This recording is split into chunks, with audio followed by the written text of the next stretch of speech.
Dispatchers help callers on the worst days of their lives. For over 25 years, we've been there. A silent partner in millions of calls thanks to our redundant and diverse networks that ensure call delivery. Today, cities are bigger, traffic more congested, and the challenge is more complex. But you're never alone, because InDigital is quietly improving, implementing, and driving the next generation of 911, so you're supported in every situation. Make the switch at indigital.net.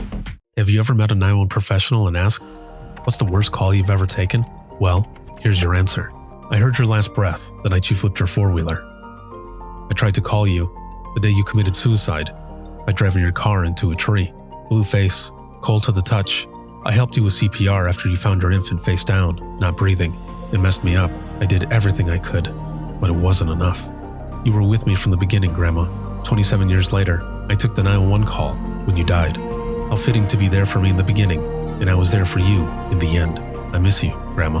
I am 911. This is but a glimpse into the world of emergency dispatch. But what is it really like to answer a call during someone's nightmare? What is the impact on the first responder answering the call? Available on Amazon or where you purchase your favorite books and ebooks.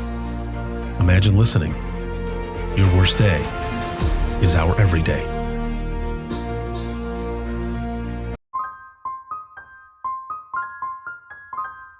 This is Jordan, and you're listening to the Code 7 Podcast Network.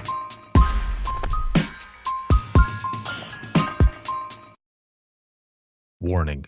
This episode contains the 3 A's of podcasting: adult content, adult language, and awesomeness. You've been warned. But in all honesty, I was really, really afraid that over the years, and I'd seen this happen, that, I couldn't do 30 years in this job and be able to maintain the same empathy that is necessary to really be able to connect with people and help. And I was afraid of that burnout factor in the doing just solely medical calls.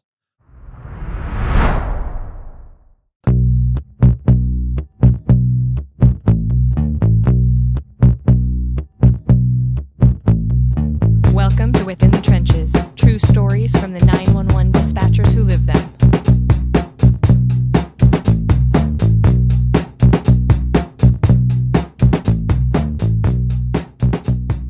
Hey, what's going on? This is Ricardo with the Code 7 Podcast Network, and this is going to be Within the Trenches, true stories from the 911 dispatchers who live them. This episode is sponsored by InDigital, Leader Next Gen Core Services, and a big shout out, as always, to subscribers of the podcast. Thank you very, very much, because I wouldn't be able to do everything I do if it wasn't for all of you, but especially those who are watching, listening, and supporting. So thank you all very, very much. This has been an excellent week, and there's so many different things going on out here in North Carolina. I've been teaching, but also recording episodes with some amazing 911 professionals. And my guest next up today is Sheriff Griffin, and he is with the Henderson County Sheriff's Office out of North Carolina. How's it going, sir? Hey, it's great. Good to be here. Not looking forward to this frigid weather that they're forecasting in the next few days, but overall, today's a good day.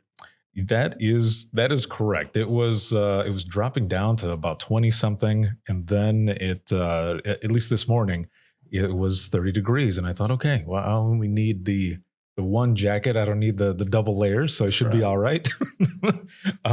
So I'm excited to have you on. You popped into the class yesterday and had a message for the attendees and such, which is really awesome to hear. And we'll get to that here in a little bit. But I want to start out with your story. You know, how did you get into public safety to begin with? Because you've got about 42 years in fire rescue and such, but you also got about 33 years in law enforcement. So how did you, let's go back in time and see how you got started to begin with. Yeah, that's only a few years ago, right? Yeah, just a couple. So, as a teenager, I grew up in a rural part of the county. It's not so rural now, but I grew up in a very rural area, and I was really searching for a way to kind of fit in, to find my identity, and actually stumbled on joining the local volunteer fire department, which at the time was it was all volunteer operated, off of donations in large part, and every little bit helped. And once I answered my first call, and especially once I answered the first call and felt like I was able to make a difference, I was hooked. I was hooked into the public safety sector. I had found, what I believed my calling was.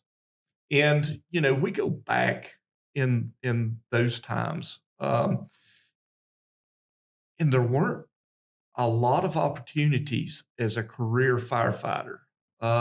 Very few. I had toyed with the idea of going to paramedic school, but in all honesty, I was really, really afraid that over the years, and I'd seen this happen, that you know I couldn't do 30 years in this job and be able to maintain the same empathy that is necessary to really be able to connect with people and help. And I was afraid of that burnout factor and in the doing just solely medical calls.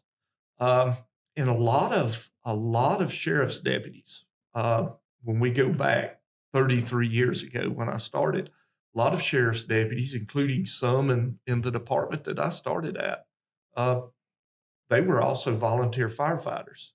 So became friends with those sheriff's deputies, gained an interest in law enforcement because, we were two different disciplines, but on the same team. We're out to help the community. Mhm. Really respected those guys and saw that at that point, the sheriff's department, strong organization, had some really good things going on, and I wanted to be part of that team. So, I joined that, like I said, around 33 years ago, and currently sit here as the sheriff. Something that I never even dreamed would happen.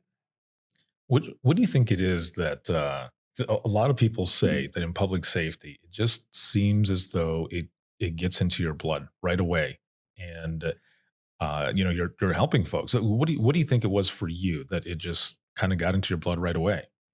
Listen, it's a combination of things. I'd be lying if I tried to play on just solid ethical foundations. I do think that it's inherent in a lot of people. People enjoy helping people. People enjoy seeing people succeed, or at least that's the way it should be.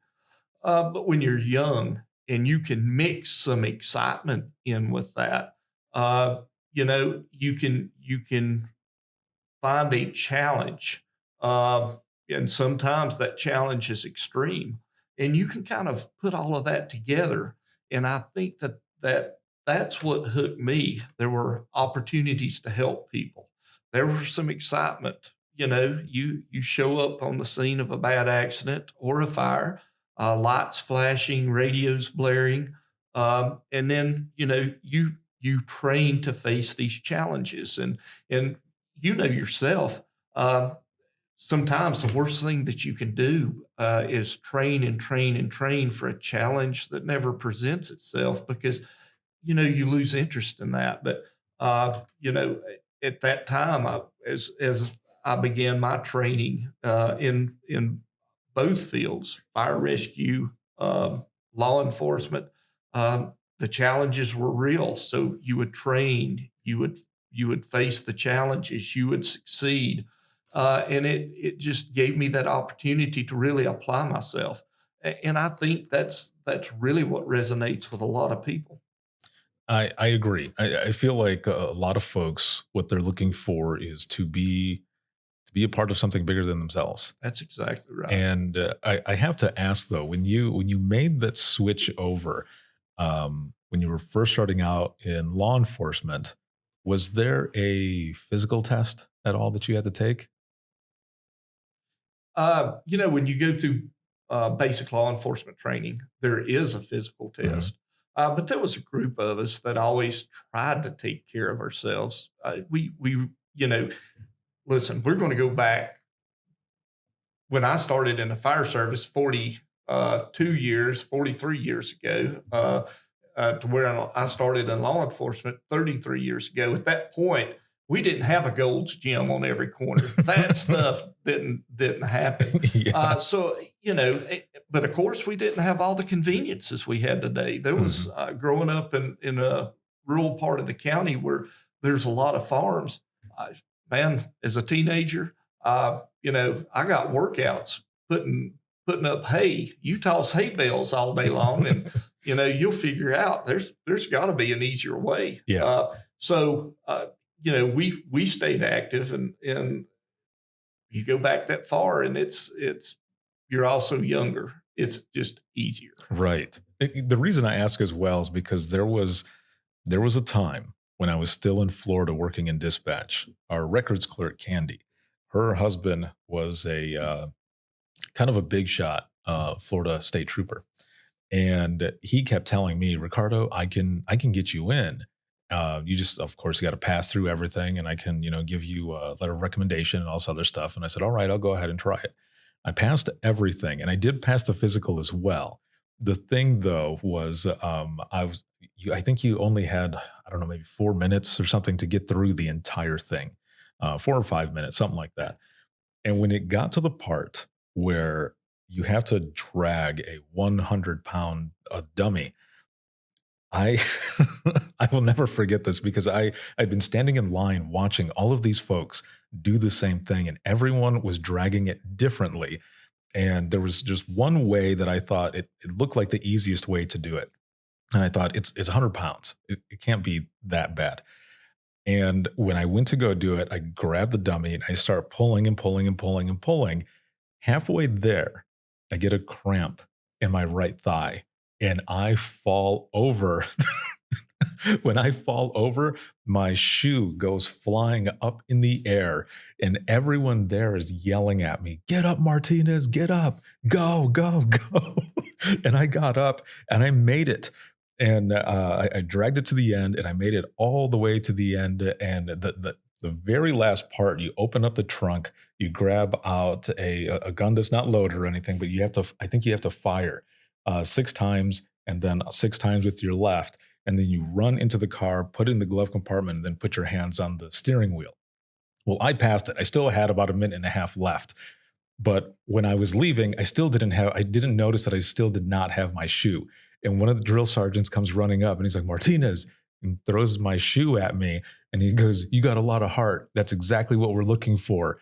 However, you need to eat more bananas." Because you need a little more potassium so that your legs don't cramp up like that. Take care of yourself. But isn't that a tremendous example, what you just said, of when you come into this business of the teamwork? Because your classmates, whatever, Yeah. people that you're training with, standing there cheering for you, pulling for you, motivating you to move on, and that's really what makes public safety unique, is that when you want to see your partner succeed. Right. And for me personally, I was immediately embarrassed when that happened, but not one person was laughing. Yeah. Just like you're saying, everyone was just like, "Get up, man, get up. You got it. You got it. You got it."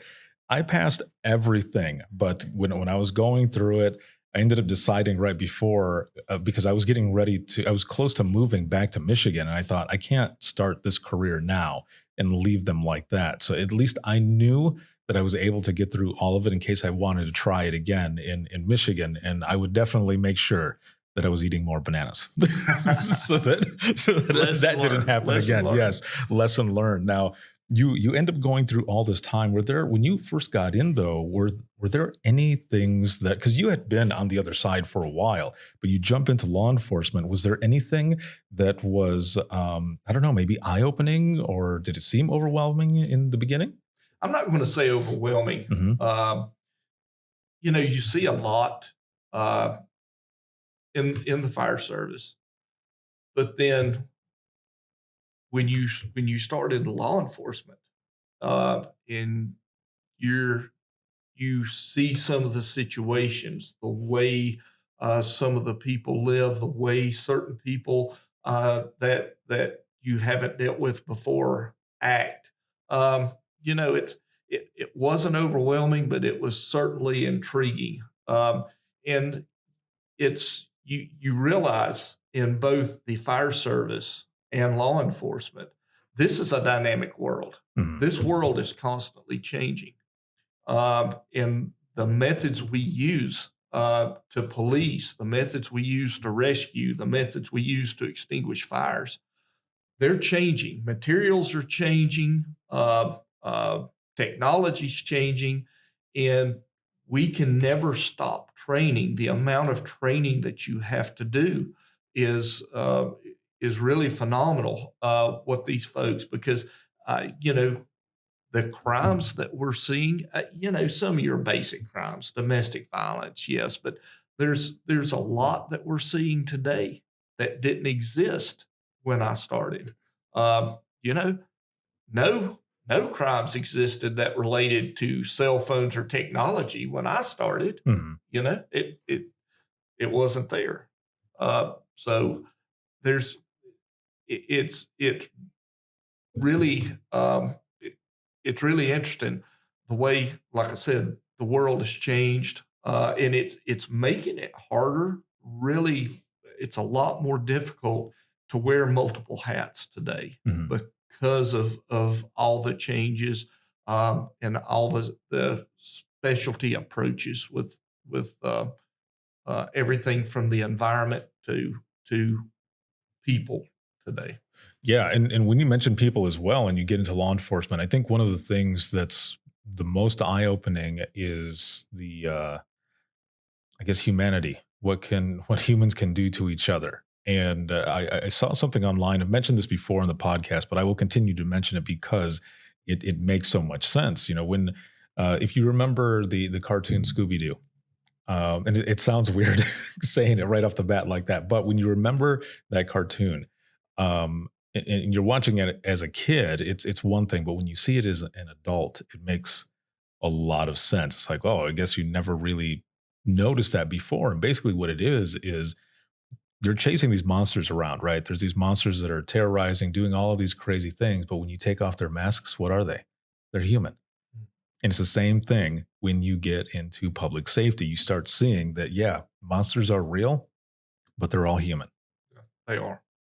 It's the craziest thing. Now, all this time, you've gone through, your law enforcement career, just public safety in general. Are there any calls or incidents or anything that you win out on that just kind of stick out to you? Some memorable ones. Listen, I don't know where to even start on this. There's so many. I can remember, when I was young, something that's never left my mind is working a cardiac arrest, Mhm. uh, and watching this man who's retired out of the military, his wife that had been his lifelong partner. Basically, we were trying to save her. We were unsuccessful. But as he knew that she had passed, just watching him cry like a baby, and that sticks with you because it's these calls where you really want to help, Mhm. and there's nothing you can do. Um, Back in the 90s, I actually left the sheriff's office for a couple of years. I stayed part time. I Mhm. left full time. I dealt with a really, really bad incident, and it was in the middle of the roadway. Came out of nowhere, but one one young child had a twin brother, and found they were riding down the road, and he found a gun in the vehicle, and he shot and killed his brother. And I was flagged down, drove up on this on the side of the road, and you're working to try to help, and knowing the whole time it's futile. There's nothing that can be done here. And I actually left and took a position as a full-time firefighter, and then the sheriff at that time called me several times and asked me to come back, and which of course I did. But man, when you you've got to deal with this stuff. You can't completely suppress it, but it's not stuff. These are not incidents that you want to think about every day. Mhm. You were talking about And this, I guess, is a more of a positive incident. Mhm. Um, we had a structure fire back with the volunteer. It was actually a combination department, but I arrived on the scene first. Uh, Fire was rolling, but the back bedroom, uh, and it's in a double wide mobile home. Windows really hard to access. Fire's rolling, and I'm don my gear, air pack, go in, locate a victim that was alive, survived the fire, but it was a rather large person. I was by myself, and as you're talking about dragging and dragging, uh, finally pulled that person about three-quarters of the way out before help arrived, and I was so exhausted. I wasn't going to give up, but I was so exhausted that each step through there, I felt like I was going to throw up in my mask. But overall, that had a positive ending. But man, we could sit here and we could talk Right. about this all day. Yeah, no, for sure. And it's always good as well to kind of reflect on some of those wins.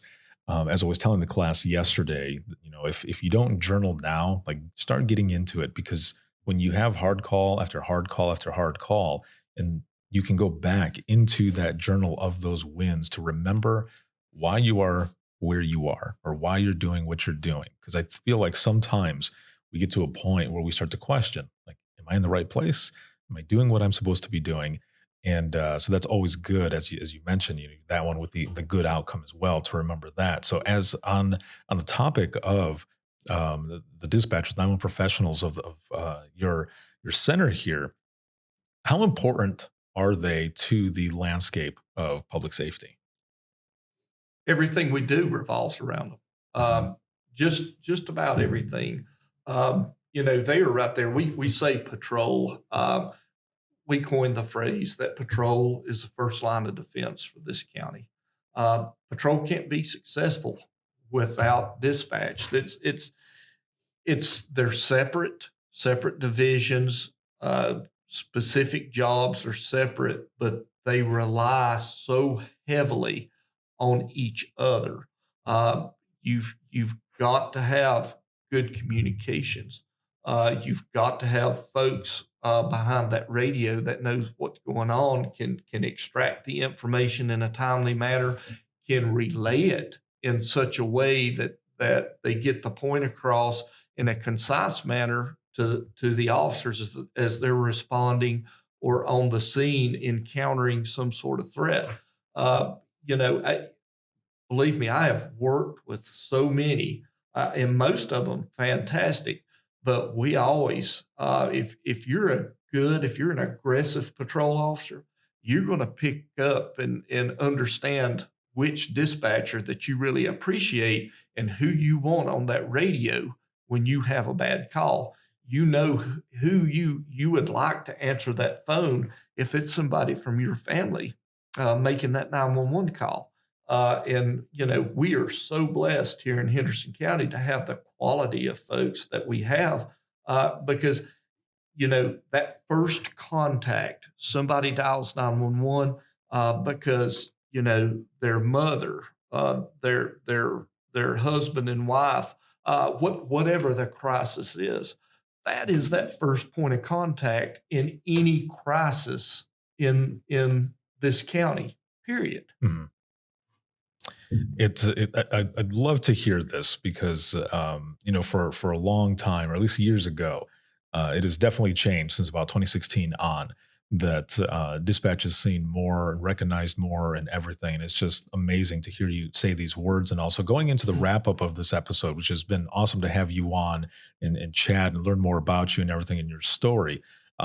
This last question that I have for you, with all of your years of public safety, just all together combined, if you could go back in time to the beginning of your career to talk to yourself, to give yourself some advice, not to change anything, right? Because I feel like we go through many different things, whether it be hard lessons learned or whichever, that bring us to who we are today for our experience. But if you could go back in time just to talk to yourself, to give yourself yourself some advice, what would you say?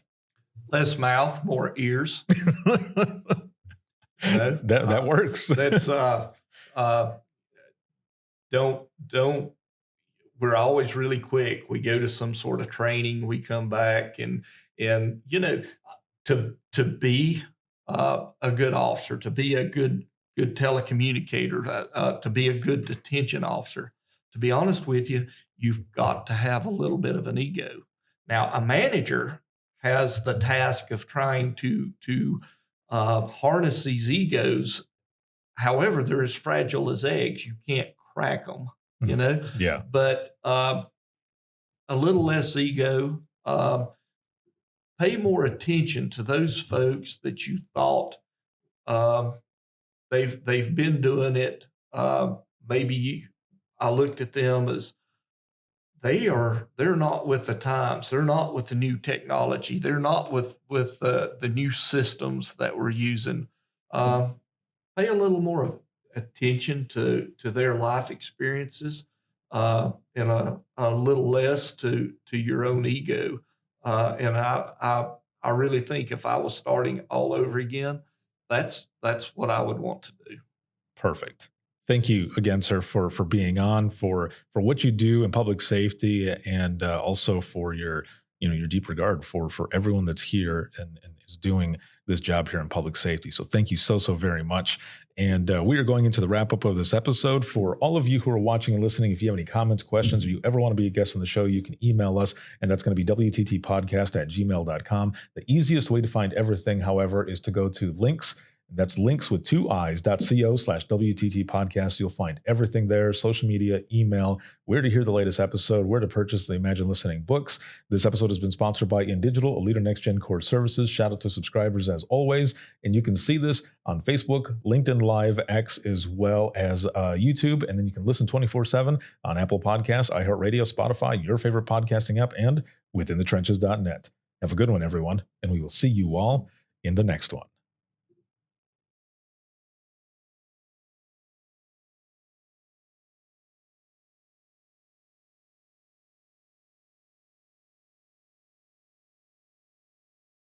Imagine listening to someone's worst day every single day. Imagine listening as someone experiences life, through their worst nightmare to the miracle of birth or a life saved. I'm Ricardo Martinez, a former 911 dispatcher, and for years I've been recording the voices of a hidden world, ours. I've provided a space for 911 dispatchers to share their powerful stories. It started as a peer support session and continues. Dispatchers sitting together, sharing out loud, or writing down what they couldn't say. Some stories will grip you. Stories of heartbreak, resilience, and calls that haunt us long after the line goes quiet. But Imagine Listening is more than heavy emotion. It's about healing. It's about laughing through the chaos, lifting each other up, and reminding the world that dispatchers are human too. The lighthearted will balance the heavy. Experience the power of storytelling, a podcast for the thin gold line and those who want to understand it. This is Imagine Listening. Your worst day is our everyday. Subscribe now wherever you listen to your favorite podcasts.